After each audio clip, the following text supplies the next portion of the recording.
Welcome back, traders. This is going to be my market outlook on index futures for the week of April 20th. Now, it's been a while, so let's go ahead and take a look at the economic calendar here. So for next week, Monday the 21st, not a lot of news, and we don't have too much on Tuesday either. On Wednesday, we do have high impact around 9:45 and 10 o'clock, so expect volatility around those times. And then also expect volatility on Thursday, 8:30 in the morning, as well as 10 o'clock. And then let's see, Friday, pretty typical, not a lot of news. Now going into the charts, I'm going to go ahead and start with S&P on the weekly chart for the micros. I'm going to stick with the micros this time around, but if you see something on the continuous contract or the minis that I should be aware of, please let me know in the comments below. But anyways, on the weekly for S&P, I'm looking at this weekly SIBI. We failed to get into it last week, but I think this week we could make a good attempt to get into this fair value gap. And I want to keep an eye on when we do, whether or not we're going to be trading above it or below it. If we start going above this fair value gap, it could be used as inversion going for this high back up here. I also have this wick on the weekly chart just kind of graded here with all of the levels. These could play a role in like retracements or whatever. But other than that, I'm not really seeing too much here on the downside.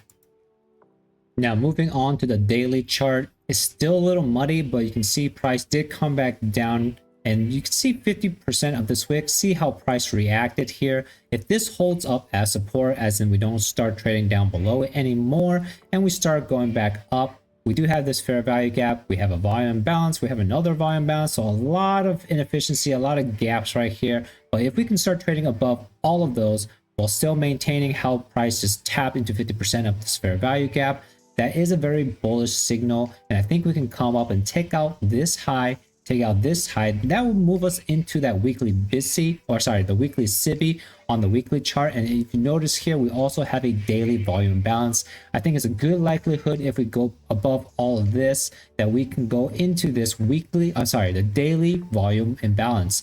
And then if we go any higher than that, we have all those levels that we graded on the weekly wick. And these are going to be the levels you want to keep in mind as we go into this week. Can we get above this fair value, or can we get above this high here for the buy side? We could, but I think we may save that for the week after. I think we may just come into this weekly SIBI and this daily volume imbalance, and then we'll see what price does from there. Now moving on to Nasdaq on the weekly chart, of course the micros contract as well. I'm not really seeing too many inefficiencies here. The only thing on the weekly I see is this small weekly volume imbalance. And then I'm looking at this wick also. I'm looking at these graded levels. I'm going to keep an eye on that.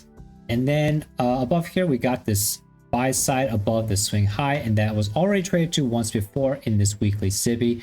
If we get above here, I want to keep an eye on this weekly SIBI to see if we're going to start trading above it, or is it going to hold up as a ceiling and push us even lower.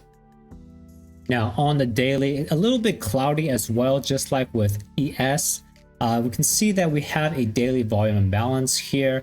This previous week's swing low, I'm keeping my eye here for the sell side. We could sweep it, but I think we're better if we just leave it intact and we go for this volume imbalance on the daily. If we can get above it and use it as support, and then reuse this daily SIBI as an inversion once again, then I'm looking for price to go above this high. And I have the, well, not the previous week, but the week before that, that week's high marked out as the buy side target. I want to see price go above those target.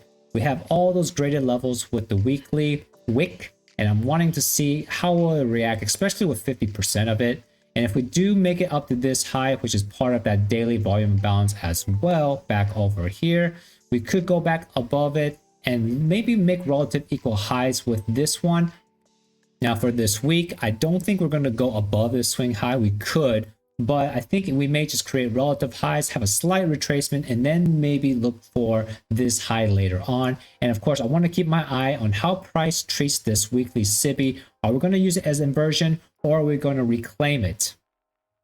So that's pretty much it for this week, guys. I know it was a little bit unclear because, well, price action is a little bit uncertain right now, but because of all of this efficient price action, you can see how the wicks, they overlap each of the candles, and we don't have any fair value gaps below us, leads me to think that we may be heading up for higher targets, and there's a lot of inefficiencies like up here and back over here. So I think it's more likely that we're going to be heading up higher for this week, but I want to see price, how it will react if we get back to this weekly SIBI. I think that is going to be the big question for future runs. But I think it's safe to say that for this week, you can look for this week's high and maybe even this high back over here on April 2nd. So thanks so much for tuning in once again. Please give this video a like and subscribe. And until I see you guys next time, safe trading.